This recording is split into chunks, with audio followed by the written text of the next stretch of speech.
Mga creek naman, kag sa Bacol City mga kapuso matamat na nga ginapanghawan bilang pagpangaman sa baha. Yaring balita nga itong gintutukan. Tagahawak ang baha sa Barangay Banago sa kada pagbubo sa mamunog nga ulan. Importante sunod sa mga residente nga preparahan ang baha. Rason nga nagabulig sila sa pagpangkuha sa basura sa mga drainage.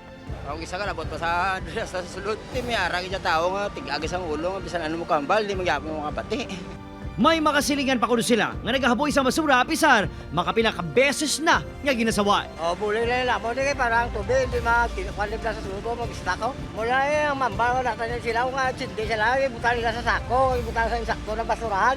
Magluwas sa Barangay Banago, nagapatigayin man sa clearing operation ng LGU sa ibang waterway sa Mandalagan kag coastal communities.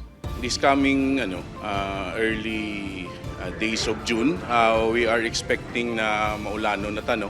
So that will be the start of the transition from the warm, dry season into wet season. So once nga madalom na niini nga area, so mahagan-hagan na ang tubig.